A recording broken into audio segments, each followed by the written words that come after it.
La semana pasada estuvimos hablando de algunos pasajes que se tornan difíciles a la hora de interpretar la Biblia. Algunos pasajes. Y en la parte final del pasado miércoles hablamos de por lo menos dos textos que fueron de difícil o que son y han sido de difícil interpretación. Vamos a hablar de estos dos, a reforzar un poquito.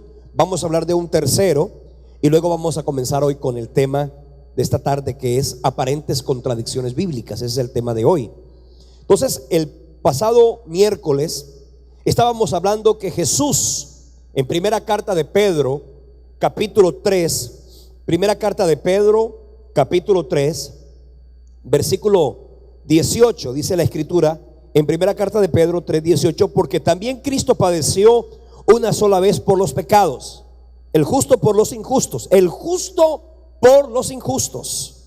Él no se hizo injusto, Él era justo y Él pagó el precio por los injustos para llevarnos a Dios, siendo a la verdad, dice la Biblia, muerto en la carne, pero vivificado en espíritu. Dice, en el cual también fue y predicó a los espíritus encarcelados, los que en otro tiempo desobedecieron cuando una vez esperaba la paciencia de Dios en los días de Noé, mientras se preparaba el arca, en la cual pocas personas, es decir, 8, fueron salvadas por agua.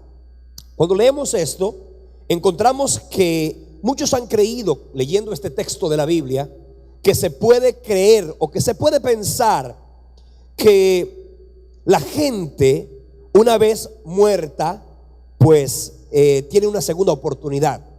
Que una persona cuando se muere tiene una segunda oportunidad, y que si hay alguien que mientras estuvo vivo no aceptó a Jesucristo, cuando ya muera, pues es posible que el Señor, en un acto de misericordia, vaya y le permita a esta persona convertirse, entregar su vida a Jesús. Y usan este texto de la Biblia para referirse al tema, como que hubiera una segunda oportunidad. Pues bien, déjeme decirle algo.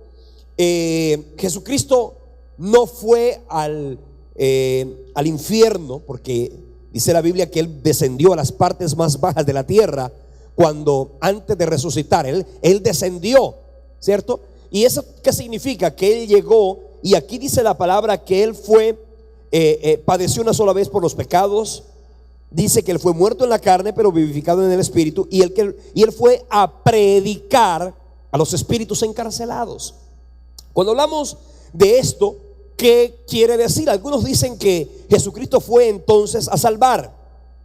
Eso definitivamente no tiene fundamento bíblico, porque en otros textos de la palabra se dice claramente que hoy es el día de salvación. La Biblia dice, buscad a Dios mientras pueda ser hallado. La Biblia dice, llamadle en tanto que está cercano. La parábola de las 10 vírgenes dice que llega un momento en que la puerta se cierra. Mientras el novio no ha llegado, hay oportunidad de salvación. Pero cuando una persona ha muerto, ya dice la Biblia que su memoria es puesta en olvido. Significa que ya no tendrá una oportunidad. Y una persona, una vez muere, inmediatamente su muerte significa que ya se ha desatado su desenlace final. Si una persona murió sin haber encontrado a Jesucristo como Señor y Salvador, tristemente, oiga bien, tristemente, esa persona murió en condenación. No es que va a ser condenada, no.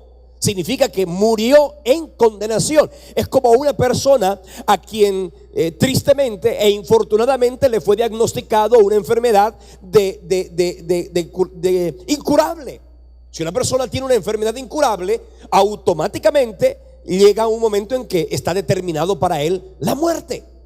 Cuando nosotros nos referimos a la vida eterna, es importante que sepamos que la vida eterna se decide mientras está en la tierra. Usted decide si vivirá la vida eterna, ¿cierto?, cerca y en el reino de Dios, o usted vivirá la vida eterna lejos de Dios, alejados de la vida de Dios. Y por supuesto, la Biblia dice cuál es el destino, no solamente de Satanás, no solamente de los malvados, también de los demonios y de todos cuantos se hayan revelado ante el Señor. No hay oportunidad segunda para nadie. Hoy es el día de salvación. ¿Cuántos ya de ustedes son salvos? A ver, levante la mano. Eso es una decisión. que donde usted entrega su vida a Jesucristo, automáticamente dice la Biblia que pasamos de muerte a vida. Cristo no fue entonces a salvar, Él fue a predicar, no fue a evangelizar. La palabra predicar es la palabra que se utiliza aquí, es la palabra keruxo, que significa proclamar con autoridad. Cristo fue a proclamar con autoridad. Y obviamente en esa proclamación de autoridad, los antiguos, los que no recibieron un mensaje, inmediatamente al ver a Jesús se dieron cuenta que el Mesías prometido era una realidad. En consecuencia, Cristo no fue a predicar salvación, Él fue simplemente a anunciar su testimonio de victoria sobre la muerte. Cristo tampoco fue a condenar. ¿Por qué? Porque ya estaban condenados.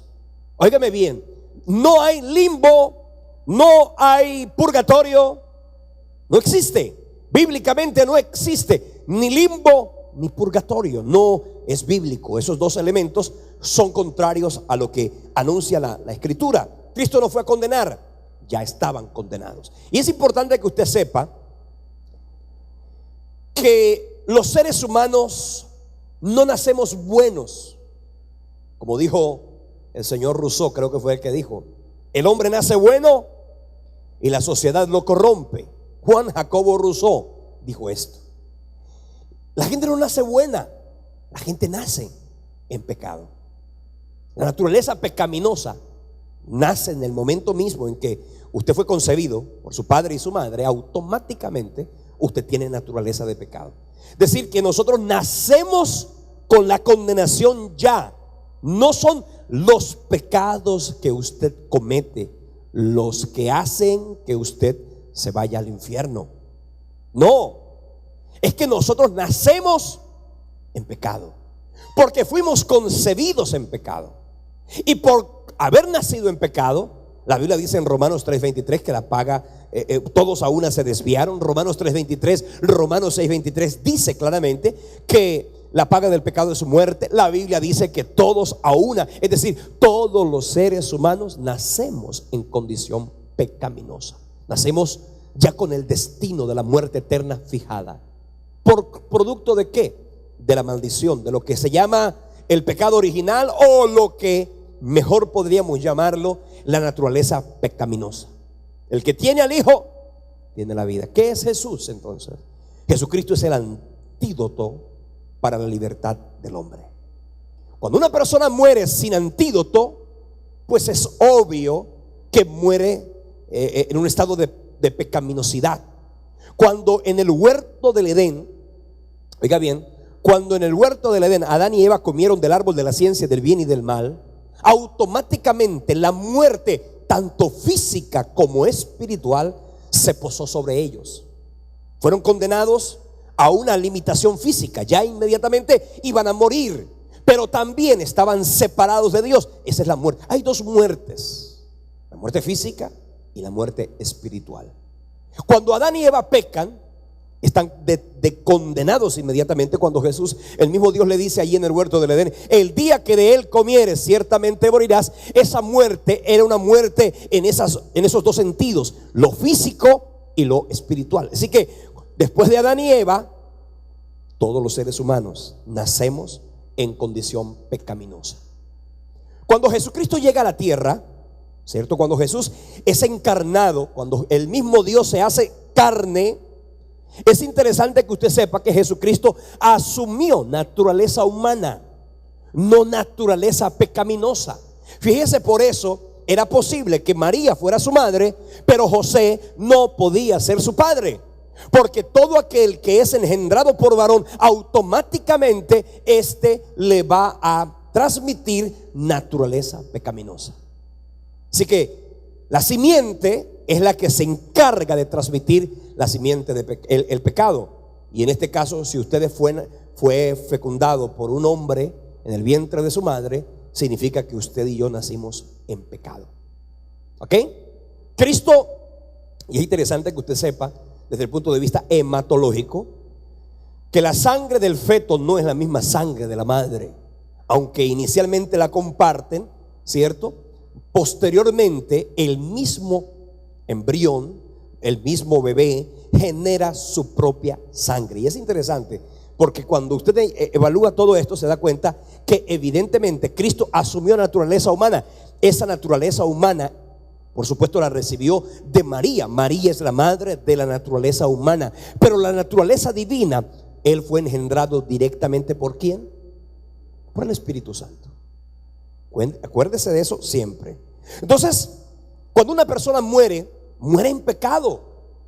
Si nunca entregó su vida a Cristo, es decir, murió en estado de condenación. Por eso fue que la Biblia dice que el mismo Dios dijo en el huerto de Edén: saquemos al hombre del huerto, no sea que el hombre extienda su mano y tome del árbol de la vida, e inmediatamente por haber tomado del árbol de la vida entre en un estado de inmortalidad, porque el árbol de la vida da inmortalidad.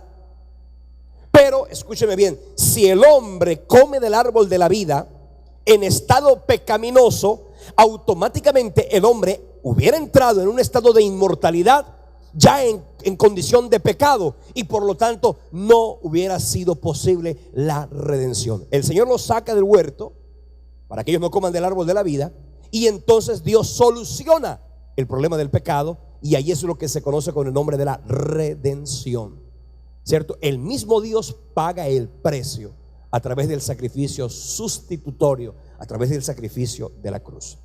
Así que cuando una persona muere, no hay oportunidad posterior. Si la persona, la gente no es, mire, escuche, y quiero que lo tenga bien claro. La gente no es condenada ni porque fue adúltero, ni porque fue borracho, ni porque fue prostituta, ni porque fue un homosexual, ni porque fue un mentiroso, ni porque fue un ladrón, ni porque fue un chismoso. No, la gente no se muere, no es condenada por eso. Óigame bien, esto que yo estoy mencionando son las consecuencias de la naturaleza pecaminosa no redimida. Cuando una persona entrega su vida a Jesucristo, inmediatamente pasa de muerte a vida. El sacrificio de la cruz se hace evidente en el corazón del hombre, y a Dios le mira a través de la cruz. Por eso es que usted, sin Cristo nada somos, separados de Él nada podemos hacer. Él pagó el precio por tus pecados y por los míos. Si usted se encontró con Cristo, tiene vida eterna. Si usted no encontró o no entregó su vida a Cristo, no tendrá vida eterna. Pero es que yo nunca oí de Cristo, nunca supe que Cristo existía, jamás oí su plan redentor.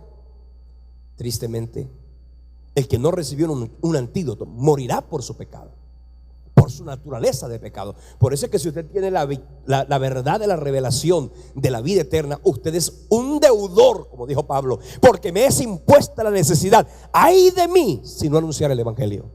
Tú eres una atalaya que el Señor ha puesto. Él ciertamente, y por eso usted lo puede leer en el libro de Ezequiel: ellos morirán por su maldad, pero su sangre yo la demandaré de tus manos, santo. Ellos morirán por su maldad, pero su sangre yo la demandaré de tus manos. Escúcheme, no estamos jugando a la iglesia. Venga a la iglesia, cante un corito, dé una ofrenda, oiga una palabra, aplauda y váyase para la casa. Eso sería jugar a la iglesia. Quiero decirle, el evangelio de Cristo es un evangelio transformador, es un evangelio de vida eterna, un evangelio restaurador. Escúcheme algo, cuando usted predica a Cristo, dice la Escritura, y así lo mencionó el mismo apóstol Pablo. Vamos a leer Romanos capítulo 10. Vean lo que dice aquí.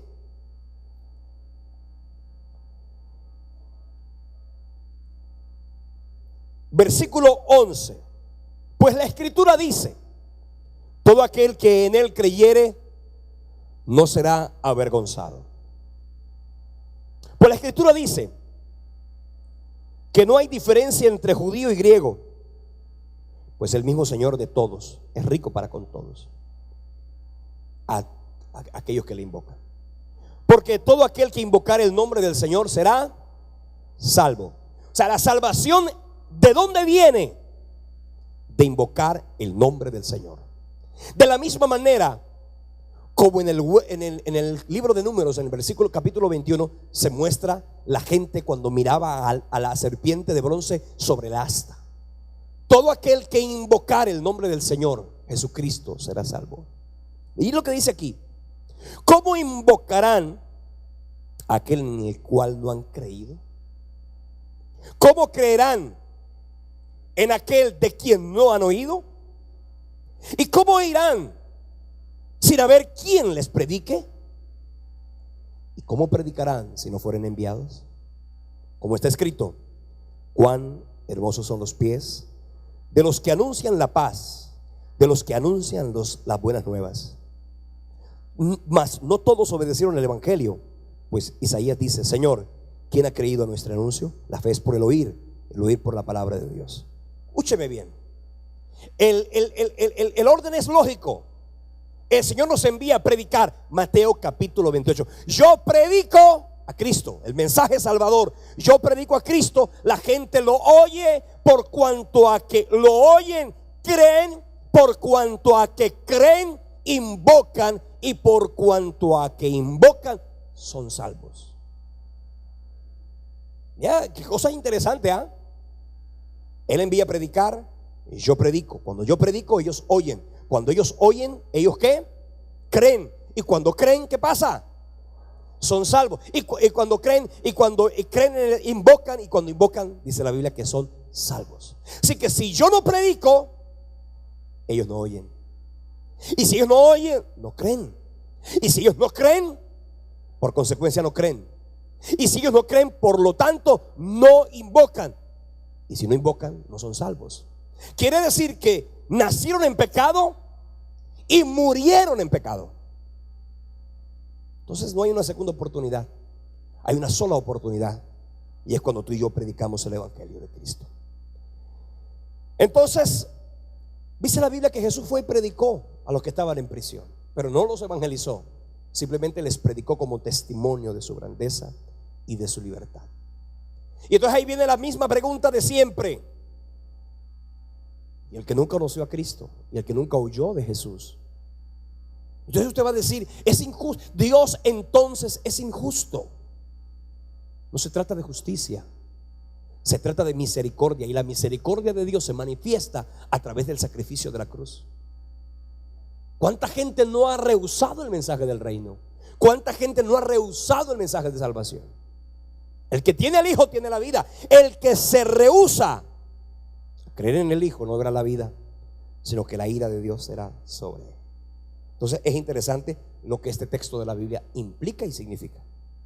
En el capítulo 3, 4 de la primera carta de Pedro, ya para ver otro texto, dice la escritura así: ha sido anunciado el evangelio a los muertos. Primera de Pedro capítulo 4 versículo 6. Dice así: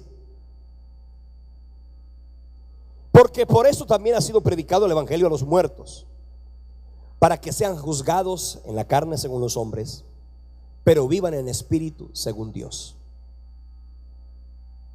¿Aló? En este contexto el apóstol Pedro nos dice que los creyentes nos debemos encargar de predicar el evangelio a los muertos. ¿Qué tipo de muertos? Pues obviamente en la Biblia habla de dos tipos de muertos: los muertos espirituales y los muertos físicos. En el contexto que ya lo hemos mencionado a lo largo y ancho de todas estas 14 semanas, siempre habrá que leer el contexto. En el contexto de Primera de Pedro capítulo 4 no se está refiriendo a los muertos espirituales en la carne, se está refiriendo a los muertos en espíritu, es decir, aquellos que por causa de no haber entregado su vida a Cristo están muertos, dice la Biblia, en sus delitos y pecados. Si usted lee, por ejemplo, Efesios capítulo 2, en el versículo 1, vamos a leer lo que dice Efesios capítulo 2 versículo 1. Efesios: y os dio vida a vosotros cuando estabais ¿qué? Muertos en vuestros delitos y pecados. Versículo 2: en los cuales anduvisteis en otro tiempo, siguiendo la corriente de este mundo, conforme al príncipe de la potestad del aire, el espíritu que ahora opera en los hijos de desobediencia, entre los cuales también todos nosotros vivimos en otro tiempo en los deseos de nuestra carne, haciendo la voluntad de la carne y de los pensamientos. Y dice la Biblia, éramos por naturaleza hijos de ira, lo mismo que los demás. Así que cuando aquí el apóstol Pedro está diciendo que ha sido anunciado el evangelio de los muertos, se está refiriendo directamente al hecho de que aquel que no ha oído el mensaje de salvación necesita oír el mensaje de salvación para volver en sí, y como consecuencia de eso su vida pase de muerte a vida. La Biblia dice que somos real sacerdocio, que somos nación santa, que somos un pueblo adquirido por Dios, para que anunciemos las virtudes de aquel que nos trasladó de las tinieblas a su luz admirable. Usted antes estaba muerto en sus delitos y pecados, pero ahora usted y yo hemos sido revividos, redimidos por la sangre de la cruz. He oído mucho cuando la gente dice: ¿qué va a pasar en la eternidad? ¿Qué va a pasar en la eternidad? ¿Dónde habrá más gente? ¿En el cielo o en el infierno? Una pregunta interesante, porque la gente siempre saca conjeturas. ¿Dónde habrá más gente? ¿Dónde habrá más gente según usted en el cielo? ¿Cuántos creen que en el cielo habrá más gente? Levante la mano. Okay. ¿Cuántos creen que va a haber más gente en el infierno? Levante la mano. Entonces, ustedes que estamos divididos. Esta iglesia está dividida por lo que veo. ¿Ah? Por supuesto que en opinión, porque somos uno en Cristo. Amén. ¿Dónde habrá más gente? ¿Qué pienso yo? Pues vamos a mirar lo que dice la Biblia. La palabra de Dios dice así, de sencillo y de elemental. No hay que ser muy complejo en esto. Ancha es la puerta que lleva a la perdición, muchos son los que entran por ella, pero angosto el camino que lleva a la vida eterna, pocos son los que entran por ella. Se trata, y escuchaba a alguien decir: en ese caso quiere decir que el diablo ganó. No, es que el diablo nunca va a ganar, porque el diablo ya fue derrotado. Presumir, pensar, creer, intuir y deducir que en el infierno el diablo va a reinar, eso es un concepto totalmente pagano, totalmente mitológico, que no se ajusta a la palabra. En la Biblia no encontramos una verdad, y es ¿cuál? Que Satanás y todos los demonios, junto con todo aquel que no se halló inscrito en el libro de la vida, serán lanzados al lago de fuego que arde con azufre por la edad de las edades. Quiere decir que en el lago de fuego Satanás no va a tener un reino paralelo, no va a haber un reino celestial divino de Dios, y no va a haber un reino paralelo de las tinieblas. No, la Biblia dice que serán atormentados Satanás y todos los demás, junto con los que no se hallaron inscritos en el libro de la vida, serán atormentados por la edad de las edades. Entonces, no se trata de identificar si Dios ganó o si el diablo perdió, porque indudablemente el triunfo o la derrota de Satanás no será en el futuro. La derrota de Satanás ya fue. Satanás no será derrotado en el futuro. Satanás ya fue derrotado. ¿Dónde? En la cruz del Calvario. Allí fueron anulados el acta de decretos que nos era contraria. Allí fue quitada de en medio, clavada en la cruz. Allí dice la Biblia que fue exhibido Satanás como todo principado y potestad. Quiere decir la Biblia en Hebreos capítulo 2 versículo 14 y 15 que Cristo con su muerte derrotó al que tenía el imperio de la muerte. Esto es, ¿a quién? Al diablo. Entonces Satanás va a ser derrotado. No, ya fue derrotado. ¿Dónde? En la cruz del Calvario. ¿Está claro? Muy bien. Entonces, el evangelio que ha sido predicado a los muertos, en este caso, sí se hace referencia a los muertos en la carne. De hecho, aquí lo leemos bastante cuando dice en versículo 3: basta ya el tiempo pasado para haber hecho lo que agradaba a los gentiles, andando en laxivias, concupiscencias, embriagueces, orgías, disipaciones y abominables idolatrías.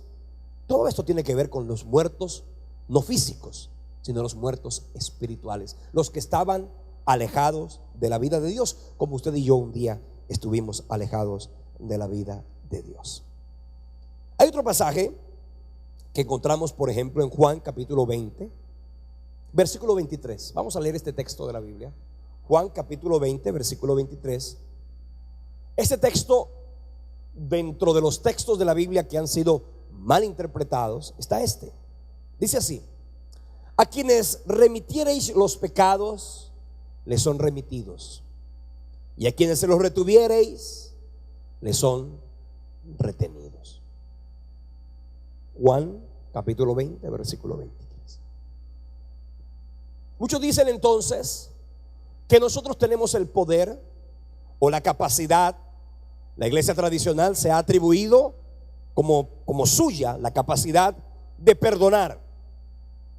Entonces, un sacerdote en un acto confesional oye a una persona, y cuando la oye, automáticamente le envía una penitencia, ¿cierto que sí?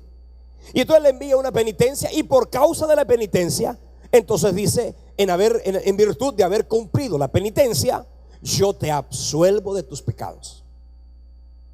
Y usted sabe que una de las cosas que hace en uno de los sacramentos de la iglesia tradicional es el que se hace cuando la gente está ya a punto de entregar, ¿cierto? De entregar su vida, ¿no? Entonces va el sacerdote y le administra un acto de los santos óleos, y en eso él dice: yo te declaro libre de tus pecados. Y entonces eso se llama el acto de absolución. Bíblicamente hablando, hermanos, nosotros los seres humanos estamos imposibilitados bíblicamente de perdonar pecados. No podemos perdonar pecados. Una de las características exclusivas de la divinidad o de Dios es el de perdonar pecados. Jesús, mientras estuvo en la tierra, a uno y a otro le decía: tus pecados te son perdonados. Esas eran cosas que hacían que los fariseos de aquella época, los judíos de aquella época, se crisparan contra Jesús, porque decían: solamente Dios puede perdonar pecados. ¿Cómo tú puedes perdonar pecados? Entonces, ese perdonar pecados es un atributo exclusivo de la divinidad. En la Biblia encontramos lo siguiente: yo no le puedo perdonar a usted sus pecados, porque usted tiene que pedir perdón por sus pecados ante aquel ante quien usted infringió. Yo no puedo perdonarle el pecado que usted cometió, ¿cierto? Porque es usted mismo quien, a través del sacrificio de la cruz y entregando su vida a Cristo, Juan capítulo 2 versículo 1 lo dice. Vamos a leer la primera carta de Juan. En el capítulo 2, en el versículo 1, encontramos cuál es la manera correcta a través de la cual los pecados son perdonados. Primera carta de Juan, capítulo 2, versículo 1, dice así: hijitos míos, las cosas os escribo para que no pequéis. Pero si alguno hubiere pecado, abogado tenemos para con el Padre. ¿A quién? A Jesucristo el justo. O sea, que ¿quién es el pago de mis pecados? Es Cristo. Él es la sustitución por mí en la cruz. Eso se llama la obra vicaria. La palabra vicaria significa la obra representativa de Cristo por mí en la cruz del Calvario. Entonces, quien debió haber muerto en la cruz no fue Jesús, fui yo. ¿Está claro? Entonces, cuando la Biblia dice esto, es innegable que cuando una persona mata a otra, obviamente el que dijo no matarás, ¿quién fue? Dios. Dios dijo no matarás. Ese es el versículo más corto de la Biblia. Éxodo capítulo 20, creo que es el versículo 8. No matarás. Ese texto de la Biblia dice no matarás. Cuando usted mata, por llamarlo de alguna manera, cuando una persona mata a otra, más bien, esta persona está infringiendo dos leyes. Las leyes divinas, porque fue Dios quien determinó no matarás, y también está infringiendo las leyes humanas. En la tierra hay que arreglar las dos cosas. Hay que arreglar el pecado frente a Dios a través del perdón sustitutorio en la cruz, pero también tiene que pagar la deuda ante los hombres. Cuando nosotros leemos, por ejemplo, Lucas capítulo 15, versículo 18 al 21, vamos a leer Lucas capítulo 15, los versículos 18 al 21, vamos a ver. El hijo pródigo había pecado. Me levantaré e iré a mi padre y le diré: Padre, he pecado contra el cielo y contra ti. Cuando Juan está diciendo esto, cuando Juan escribió esto, porque Jesús dijo: a quienes perdonáis los pecados les son perdonados, y a quienes se los retuviereis les serán retenidos, está diciendo que esto significa que el pecado tiene una doble, por decirlo de alguna manera, una doble deuda. Cuando usted peca, el adulterio, usted tiene una doble deuda. Si usted comete adulterio, la Biblia llama esa obra una obra insensata. Si usted comete adulterio, a usted lo tiene que perdonar Dios, y tiene que pedirle perdón a Dios, o tiene que perdonar su esposa o su esposo. Ah, no, que es que ya Dios me perdonó. Sí. Si tú no buscas el perdón de tu esposa, no vas a volver a dormir en la cama, ni en la casa, sino que te vas a tener que ir a enfrentar a un juez. ¿Por qué? Porque eso es un acto que amerita, desde el punto de vista de las leyes humanas y de las leyes divinas, el divorcio. Entonces, cuando hablamos nosotros de estos pecados, a quienes perdonáis los pecados les son perdonados, y a quienes se los retuvieren les serán retenidos, está diciendo no que usted puede perdonar pecados. Usted puede y debe perdonar. Cuando usted, alguien cometa una falta, no le diga a la gente: vaya que te perdone el Señor. ¿Cierto? Vaya y pídale perdón a Dios. A mí no me pidas perdón. Perdón solo se le pide a Dios. Eso no es verdad. El perdón se le pide a Dios y también a los hombres. Perdonáis a los hombres sus ofensas. ¿Sabe que usted tiene derecho a no perdonar? Usted puede no perdonar. Y de hecho hay mucha gente que no ha perdonado a otra. Usted tiene derecho a no perdonar. Pero el Señor Jesucristo está diciendo aquí: ¿sabes qué? Es mejor que perdones. Porque cuando tú perdonas, y habla la Biblia de los dos deudores, cuando tú perdonas, cuando tú no perdonas a nadie, cuando no perdonas a los demás, prácticamente tú estás diciendo: hombre, yo no he sido perdonado por Dios. Porque si usted todavía tiene en su corazón resentimiento contra alguien y le cuesta pedir perdón y le cuesta perdonar, ¿sabe que esto pone en tela de juicio el que usted verdaderamente se haya encontrado con Jesucristo y haya sido perdonado sus pecados? Porque una persona que ha sido perdonada, una persona que entiende que Dios en su infinita misericordia le perdonó sus pecados, ¿quién es él como para que se rehúse a perdonar a su hermano? Cuando la Biblia habla de esto, definitivamente nos está diciendo que usted y yo tenemos que perdonar. O sea, ¿cuántos de ustedes les han cometido una falta, una afrenta, les han quitado, les han robado, los han dañado? Ay, ¿qué va a hacer? Tiene que perdonar, hermano. ¿Cuántas veces? 7. La ley decía, fíjate que la ley decía que se debía perdonar en el día 3 veces. La ley decía que se debía perdonar 3 veces diariamente. Pedro dijo: bueno, la verdad es que yo quiero ir un poco más allá, porque Pedro siempre quiso impresionar al maestro y a los demás. Le digo: ¿hasta cuántas veces he de perdonar? Porque Pedro hace una pregunta, como la suelen hacer muchas personas, que hace una pregunta y él tiene la respuesta. Señor, ¿cuántas veces debo perdonar a mi hermano? Hasta 7. O sea, él hizo la pregunta y él mismo dio la respuesta. Jesús le dijo: no te digo hasta 7, sino hasta 70 veces 7. Diariamente. Así que, hermano, borre la cuenta. lo que me hicieron, lo que me dijeron, ¿sabe qué? Vaya y arréglese. Porque si tú perdonas los pecados, le serán perdonados. Ahora, si la persona va y arregla su asunto con Dios y usted no lo perdona, ya usted está cometiendo también un acto, por supuesto, de insensatez, porque es innegable que una persona, cuando se entrega al Señor y sus pecados son perdonados, sabe que si usted ya le pidió perdón a Dios y la gente en la tierra no lo quiere perdonar, ¿qué vamos a hacer? No puedes hacer nada.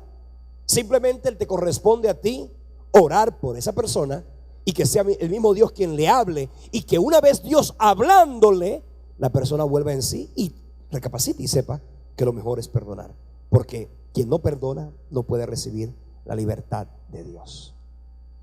Amén. Bueno, vamos a hablar hoy de las aparentes contradicciones en la Biblia. ¿Cuántos de ustedes le han dicho en la calle: ay, la Biblia tiene contradicciones? Levante la mano. De hecho, usted alguna vez ha leído y ha oído algunas de estas. Vamos a hablar hoy de algunas. Hoy, por lo menos, el tiempo ojalá nos lo permita, pero vamos a hablar por lo menos de 10. Hay muchas.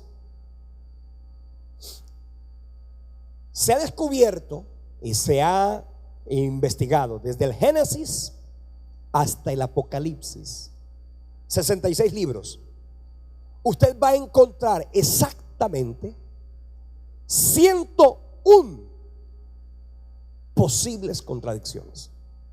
101. Pero no vamos a hablar de todas ellas. Vamos simplemente a mencionar algunas que son, por decirlo de alguna manera, algunas que nos van a permitir tener un elemento para luego investigar las demás y poder corregir lo que de alguna manera se pueda convertir en una contradicción. Entienda esto. ¿Qué es una contradicción?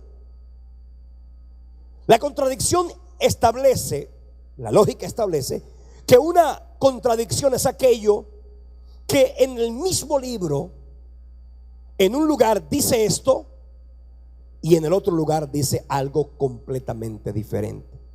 Una cosa no puede ser A y en otro pasaje ser no A, porque al mismo tiempo estamos hablando de una contradicción. No se puede estar lloviendo y no lloviendo al mismo tiempo. Si uno no puede demostrar una violación de este principio en las Escrituras, entonces esto solo prueba que hay una contradicción, y vamos a mirar qué es una verdadera contradicción. Por ejemplo, si en la Biblia se dijera que Jesús fue crucificado en Nazaret, pero también en la Biblia dijera que Jesús fue crucificado en Jerusalén, ahí que encontramos una contradicción, porque es bien válido y bien cierto que Jerusalén y Nazaret es algo completamente diferente. Es como hablar de Bucaramanga y de hablar de Barranquilla. Son dos cosas totalmente diferentes. Entonces, dos declaraciones diferentes en la Biblia pueden diferir. Puede que existan en algunos pasajes de la Biblia, sobre todo en aquellos pasajes paralelos. Usted sabe que hay pasajes en la Biblia que son paralelos.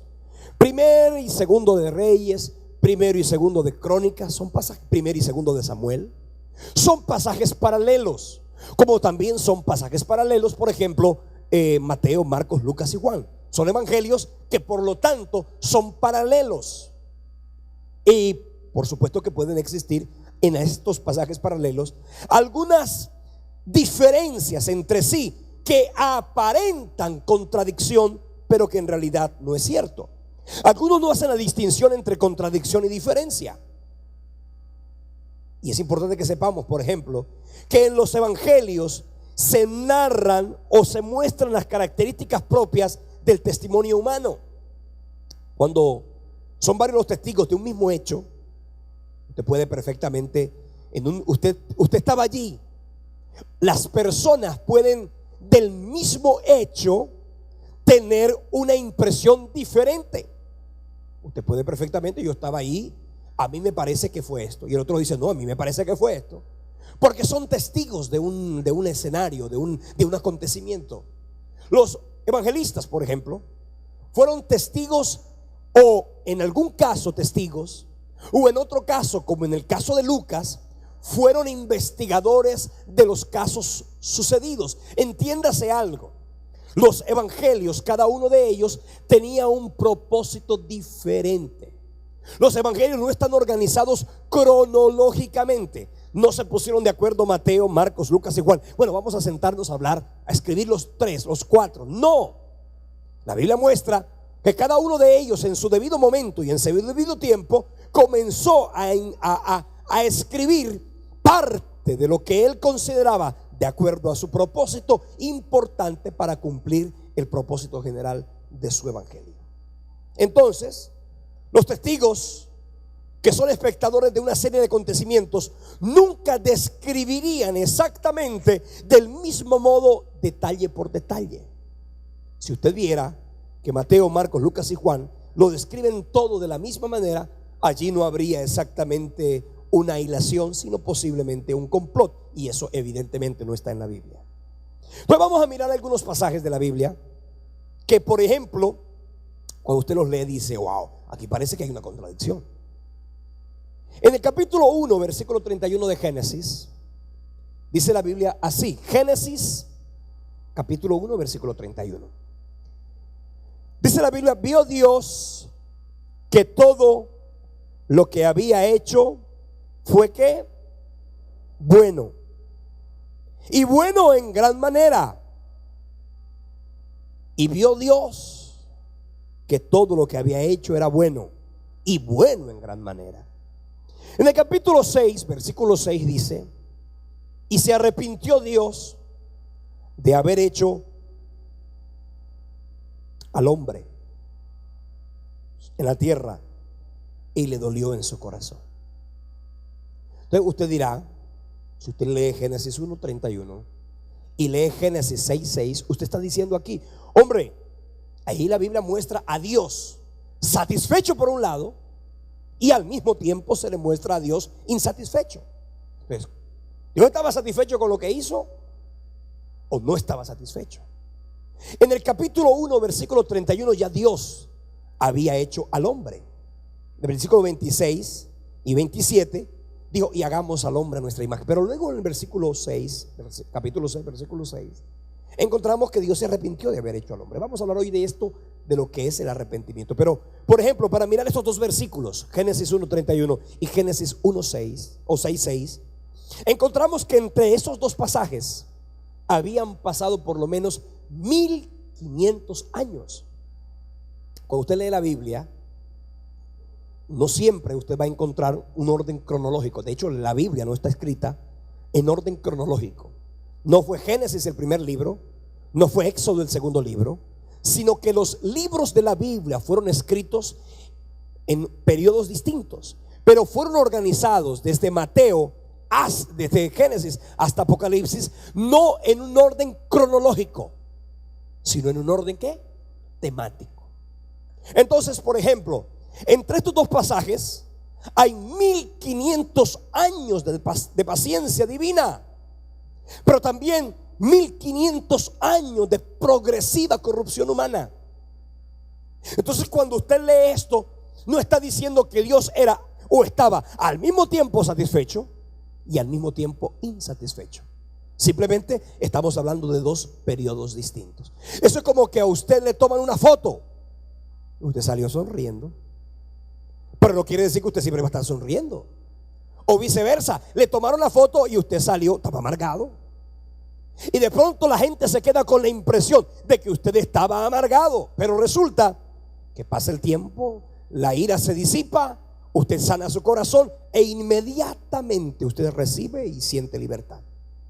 Entonces es interesante que sepa que entre este primer capítulo 1 versículo 31 y Génesis 6:6 habían pasado 1500 años, tiempo suficiente para que la paciencia de Dios se agotara, como también la corrupción del hombre aumentara.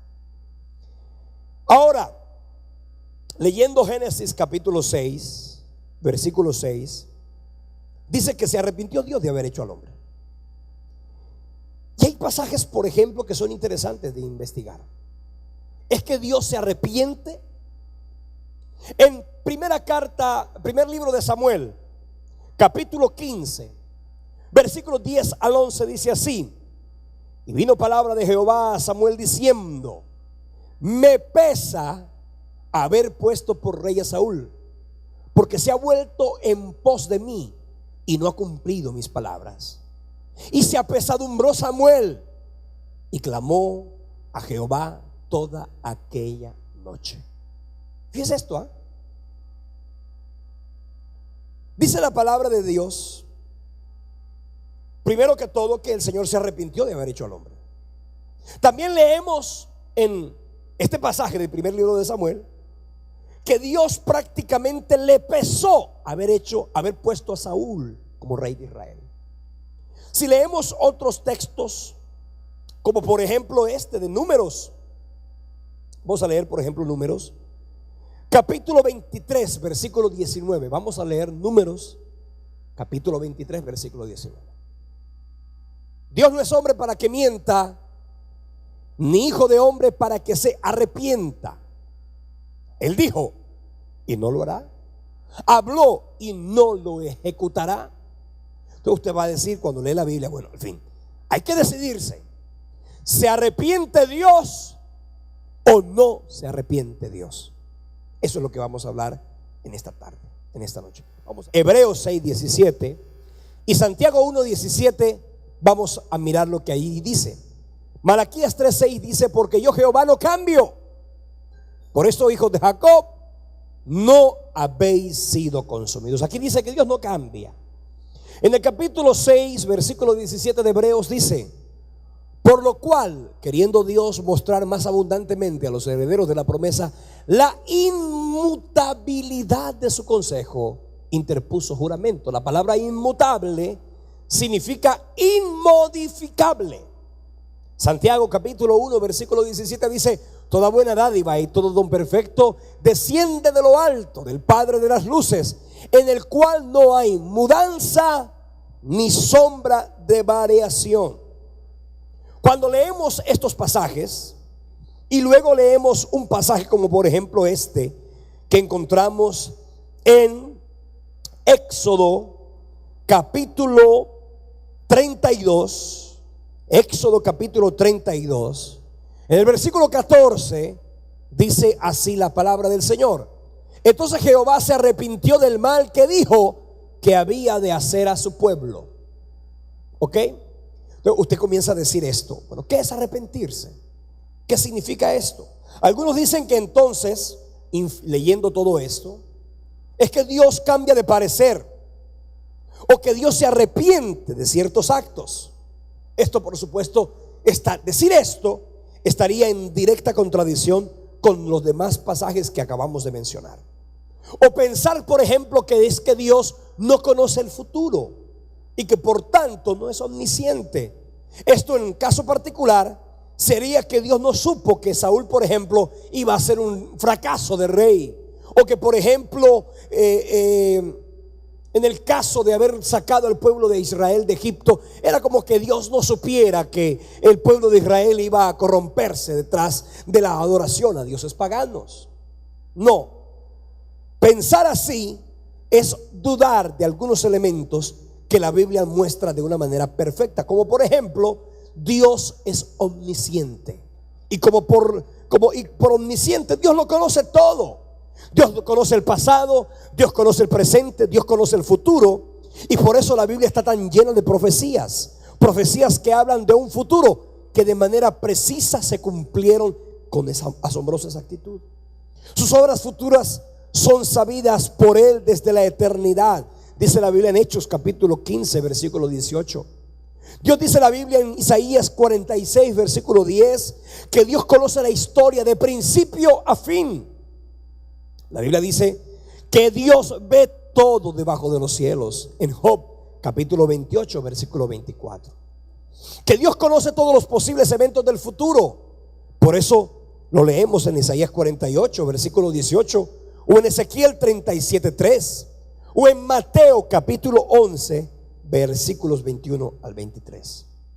Que Dios conoce los caminos de los hombres, que Dios conoce los pensamientos, que Dios conoce las meditaciones inclusive del corazón, como dice la Biblia en el Salmo 139 en el versículo 2. Dios conoce las palabras que los hombres enuncian, y también Dios conoce las palabras que los hombres enunciarán, dice la Biblia en el Salmo 139 versículo 4. Dios sabía por su prognosis, es decir, su conocimiento anticipado, que Faraón no escucharía a Moisés, que Nabucodonosor destruiría a Tiro, que Nabucodonosor conquistaría Egipto, que también conquistaría a Judá, que cautivaría a la misma nación de Israel durante 70 años, que la caída de Babilonia sería 70 años después, que el Señor sabía que Ciro reconstruiría Jerusalén, que Judas traicionaría a Jesús, que Pedro lo negaría 3 veces, y que por lo tanto judíos, romanos, Herodes y el mismo Pilato lo crucificaría. Todos estos pasajes hablan de que el Señor conoce anticipadamente. Pero escuche una cosa. Una cosa es que Dios conozca el futuro, porque Él es Dios, y como Dios, pues obviamente sabe lo que va a suceder. No significa que Dios determine lo que va a suceder. Hay cosas que no forman parte de la voluntad perfecta de Dios. Hay cosas que los hombres hacen. Que alguien mate a otro no forma parte de la voluntad perfecta de Dios. Dios sabe quién va a morir, sí, por supuesto, porque Él es omnisciente. Y como omnisciente sabe lo que va a suceder. Él es prognisciente, quiere decir que Él conoce lo que va a suceder en el futuro anticipadamente. Pero no podemos olvidar que Dios es inmutable. Óigame bien, Dios no cambia. La Biblia habla de la inmutabilidad, o también llamada la incambiabilidad de Dios. Por eso leíamos en Números 23:19 que Dios no es hombre para que mienta, ni hijo de hombre para que se arrepienta. Y así lo leemos en tantos pasajes. Entonces, ¿qué pasó? ¿Por qué la Biblia dice que Dios se arrepintió, por ejemplo, de haber puesto a Saúl como rey de Israel? En verdad, lo que la Biblia dice es lo siguiente: que a Dios le pesó, que a Dios le dolió, que Dios simplemente se lamentó. Se lamentó como se lamentó de que Adán y Eva pecaran, como muy seguramente se lamentó del pecado de Caín, como muy seguramente se lamentó del pecado de tantos hombres como David. Dios se lamentó, ¿cierto? Como Dios en el capítulo 6 versículo 6 dice la Biblia que se lamentó Dios de haber hecho al hombre. La palabra arrepentirse en ese texto no es una palabra que se relacione exactamente con la divinidad, sino que esa palabra arrepentimiento se utiliza como un antropomorfismo. ¿Qué es un antropomorfismo? Son cualidades que en la Biblia el mismo escritor le da a Dios, pero no desde la misma connotación humana. El arrepentimiento humano no es lo mismo que el arrepentimiento divino. Si usted dice yo no cambio, hay gente que no cambia. Hay gente que tiene el genio, pero hermano, terrible, y no ha cambiado. Hay gente que ni el tiempo los ha cambiado, ni el dolor los ha cambiado. Hay gente que sigue con su mal carácter, hay gente que sigue con su lujuria, hay gente que sigue con su laxivia, hay gente que sigue con su pecado.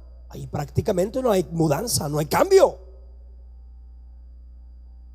El mismo profeta decía: pasó la siega, terminó el verano y todavía no hemos sido salvos. Quiere decir que no puedes mirar ese concepto humano y mirarlo de la misma manera como se miraría desde la óptica divina. Cuando Dios dice en la Biblia que se lamentó, que le dolió haber puesto a Saúl, significa que Dios expresó pesar emocional por la falta de Saúl y la aflicción que luego Saúl traería sobre toda la nación de Israel.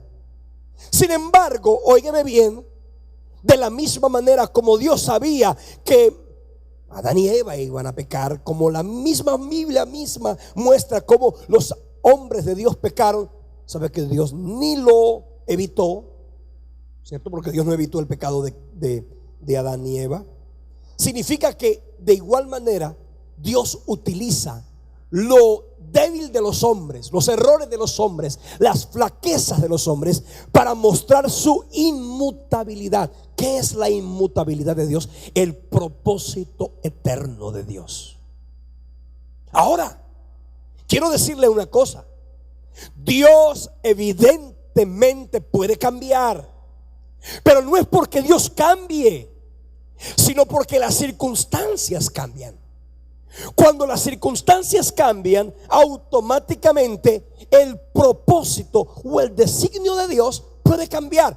Pero no quiere decir que Dios en su esencia y en su naturaleza cambia. Dios no es un Dios voluble ni inconstante. Tú no puedes decir, hoy Dios amaneció de mal genio porque no hay sol. Tú no puedes decir eso. O Dios hoy está enojado. O usted no puede decir, no, Dios, dice la Biblia, que cada mañana son nuevas sus misericordias. Cuando la Biblia dice que Dios no cambia, está diciendo que Dios no cambia su naturaleza, que Dios tampoco cambia sus decisiones, que Dios no cambia su manera de pensar, Dios no cambia su voluntad. La gente de tiempo en tiempo cambia. Lo que antes era pecado, hoy día la gente, bueno, ¿sabes qué? Eso era pecado antes, ya no es pecado ahora. Ya no es pecado. Vamos a quitarle a esto la condición de pecado. Levantamos la restricción. Hermano, lo que Dios dijo en su palabra que era pecado, es pecado y seguirá siendo pecado. Dios no va a cambiar. Pero por ejemplo, cuando Dios anuncia un castigo y luego no lo lleva a cabo, esto prueba que Dios no es inmutable, no, sino que Dios responde de manera misericordiosa al arrepentimiento. Dale un fuerte aplauso al Señor.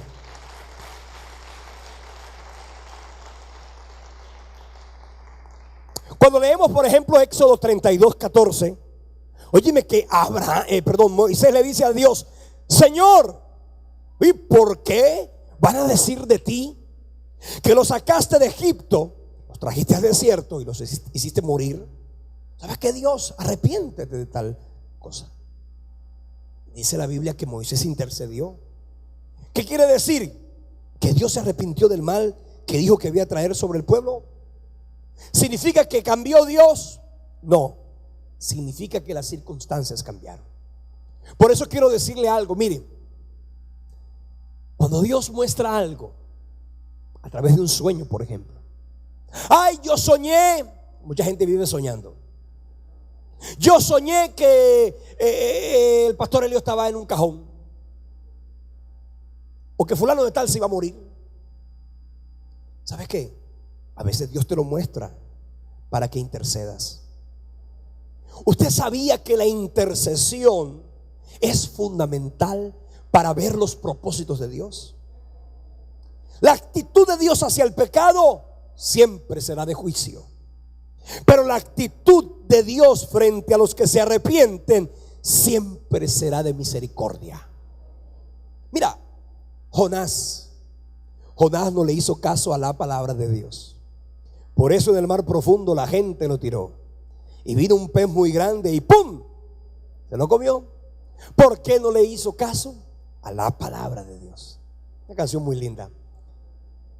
Preescolar, Colegio J. Bender Murphy. Voy a comenzar otra vez con el preescolar, por eso estoy renovando estas canciones. Mire, ¿sabes qué? Jonás le dijo al Señor, ay, yo no voy a ir, porque aquí yo te conozco. Yo te conozco. Yo sé que tú eres un Dios misericordioso. Y como un Dios misericordioso, en cualquier momento la gente se arrepiente y tú perdonas al pueblo. ¿Y quién es el que queda mal? ¿Tú o yo? Yo quedo mal. Y por eso fue que Jonás se rehusaba a ir a predicarle a Nínive el juicio castigador de Dios. Moisés movió la nación entera, ubicándola bajo la gracia de Dios, quitándola del lugar donde el juicio de Dios se iba a cernir sobre ella. ¿Dios cambió? No, las circunstancias cambiaron.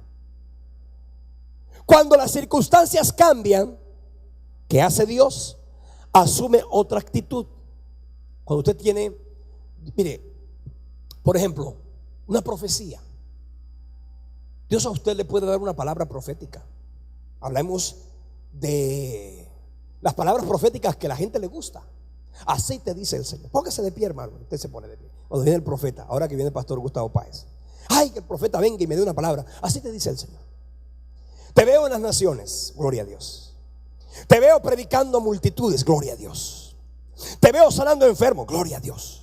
Te veo predicando, gloria a Dios. Te veo en otro continente, gloria a Dios. Te veo en un avión yendo de aquí para allá, gloria a Dios. Una palabra profética. Quiere decir que Dios está hablando. Dios a veces habla y nos desafía respecto del futuro y del mañana. Es una promesa. Pero como todas las promesas de Dios son condicionales, no incondicionales, sino condicionales.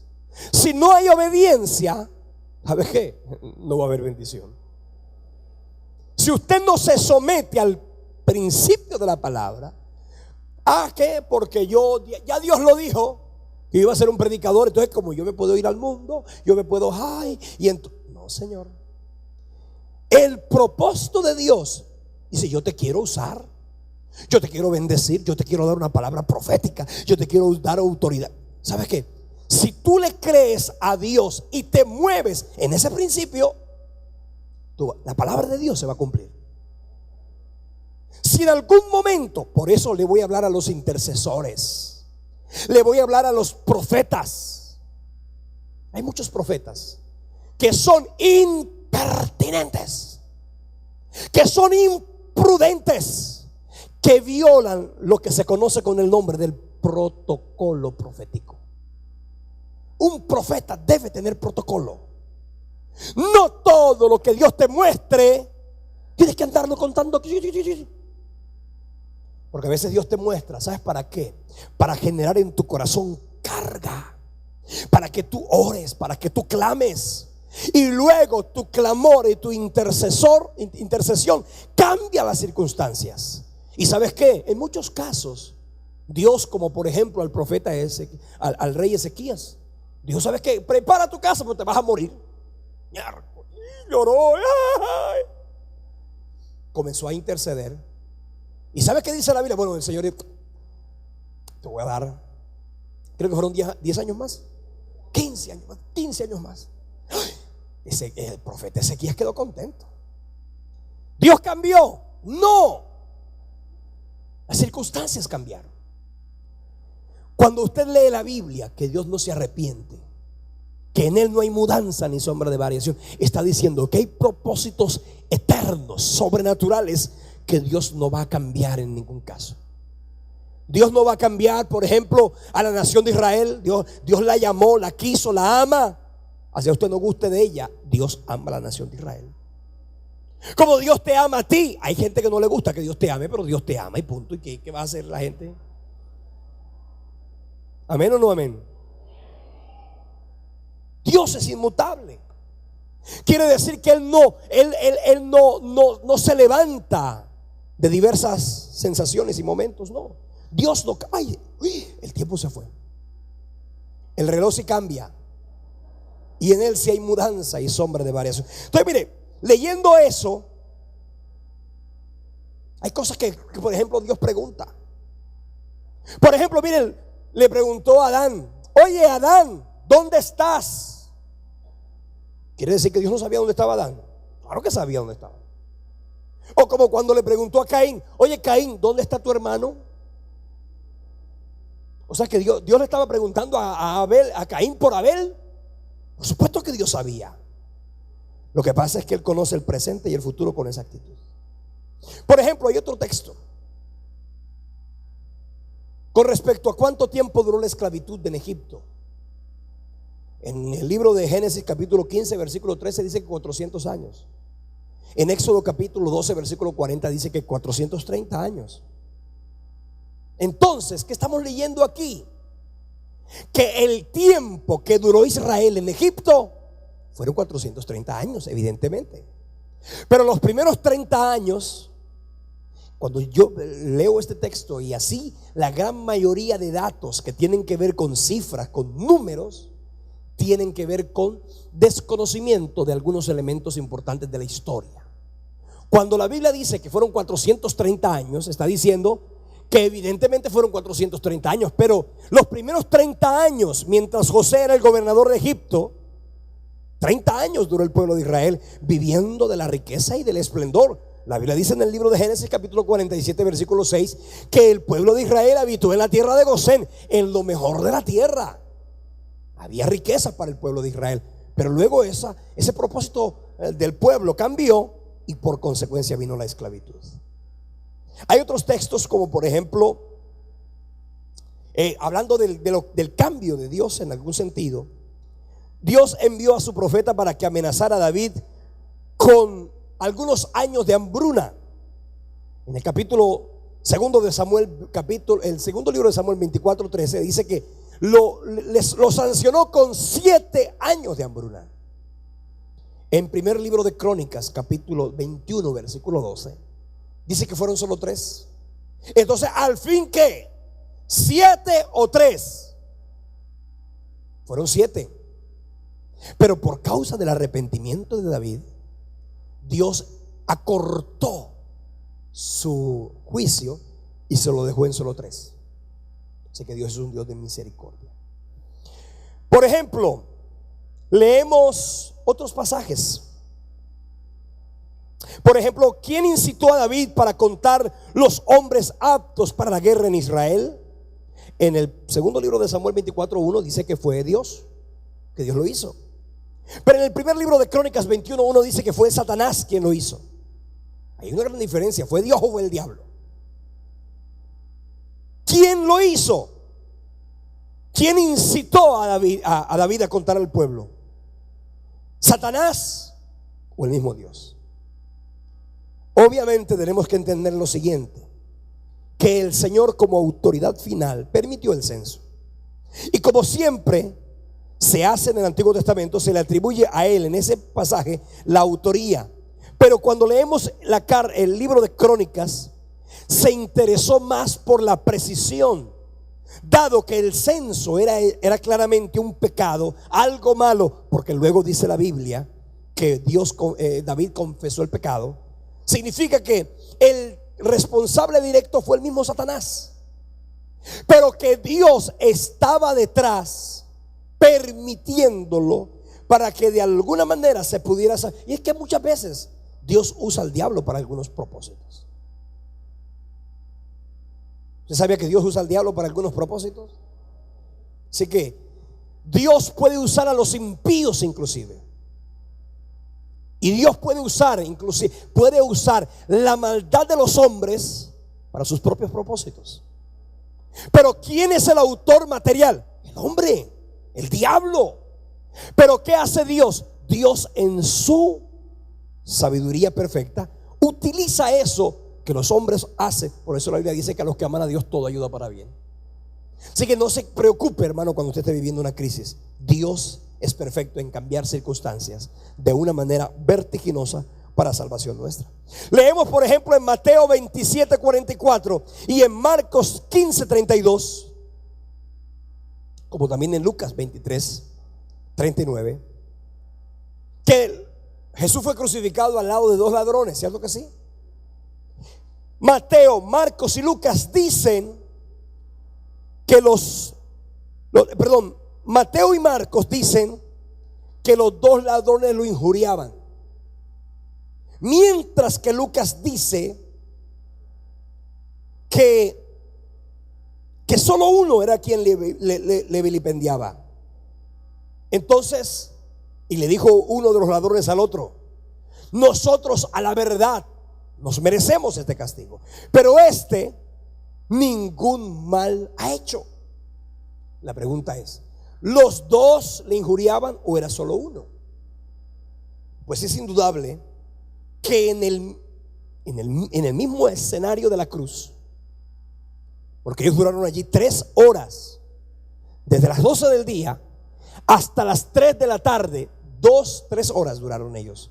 La crucifixión fue a la hora sexta y ellos murieron, o Jesús murió a la hora tercera, a la hora novena, a las 3 de la tarde.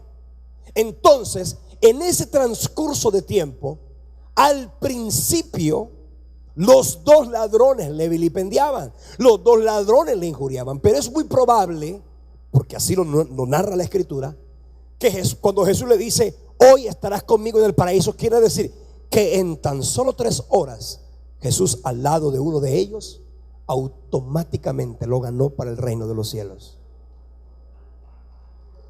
Aló. 3 horas. Jesús en la cruz, en 3 horas se ganó uno más para el reino. Quiere decir que hay una contradicción. No, hay un complemento. Y muchas veces en la Biblia encontramos esos pasajes. Por ejemplo, este otro pasaje, la genealogía. Si usted lee, por ejemplo, Mateo 1, del 1 al 17, y luego lee Lucas 3, del 23 al 38, usted se va a dar cuenta lo siguiente. A primera vista se crea la impresión de que ambos relatos siguen el linaje de Jesús a través de José, porque este fue su padre adoptivo, en cuyo caso encontramos una contradicción obvia, porque en Mateo capítulo 1 versículo 16 dice que el padre de José se llamaba Jacob, mientras en Lucas, en el capítulo 3 versículo 23, dice que Elí era el padre de José. En consecuencia, ¿quién era el padre en verdad? ¿Era Jacob o era José? Elí, perdón. Esta dificultad se soluciona fácilmente entendiendo que Mateo nos da el linaje de José en realidad, mientras que Lucas nos habla del linaje de María. Y óigame bien, es interesante, pero la línea genealógica tanto de María como de José, las dos convergen en la persona de David. O sea que Jesús era descendiente de David tanto por María como por José, su padre. Cuando dice que José, y también se relaciona a José, es porque el suegro, en algún sentido, también le daba paternidad a su, en este caso se dice yerno, ¿no es así? Entonces, esto nos muestra que a través de su padre legal, José, Jesús heredó por ley el linaje real, mientras que por su padre, María, descendiente directo del rey, así Jesús tenía pleno derecho al trono de David. Para que no quepa la menor duda, Jesús es descendiente de David, tanto por María como por José. Otro texto de la Biblia que parece contradictorio es el de cómo murió Judas. Cierto que ese es un texto que unos dicen que se ahorcó. Si usted lee la Biblia, por ejemplo en Mateo 27:5 dice que Judas se ahorcó. Pero si usted lee, por ejemplo, Hechos capítulo 1 versículo 18, Pedro dijo que cayó y se reventó al chocar contra el suelo. La pregunta es entonces, ¿qué pasó? ¿Se ahorcó o se cayó al piso y se reventó? Ambos relatos son verdaderos. Por lo tanto, ambos relatos son complementarios. Una reconstrucción sería esta: Judas se colgó de un árbol, la Biblia lo llama en el valle de Hinnom. Después de colgar allí por un tiempo, la rama del árbol pudo haberse quebrado y el lazo se dio y Judas cayó por el precipicio y su cuerpo se despedazó. De hecho, en el terreno de Hinnom hay bastantes despeñaderos. En aquella época lo había y en la época actual también lo hay. Hay bastantes despeñaderos. No quiere decir entonces que estos dos textos de la Biblia son contradictorios. Al revés, el uno complementa al otro. Desde el fondo del valle se pueden ver mesetas rocosas de 8 y hasta 13 metros de altura, y casi algunas son perpendiculares. Todavía hay árboles que crecen alrededor del acantilado y hay una gran superficie rocosa en el fondo. Por eso es fácil deducir que Judas golpeó una de las rocas salientes al caer, la cual abrió su cuerpo. La Biblia no dice cuánto tiempo duró Judas colgado. pudo haber durado colgado mucho tiempo, ¿cierto? Porque era un valle que él había comprado. Es importante recordar que no se nos dice cuánto tiempo permaneció Judas colgado en el árbol, ni cuán avanzado era el estado de descomposición de su cuerpo antes de la caída. Pero sí es indudable que él estuvo colgado, porque dice la Biblia que se ahorcó. Lo que hace entonces el otro evangelista es complementar el desenlace fatal, tanto de lo primero que sucedió, que fue haberse colgado, porque todo el mundo sabe que Judas se ahorcó, pero luego, al decir que cayó, es indudable que estos dos relatos no son contradictorios, sino que son complementarios.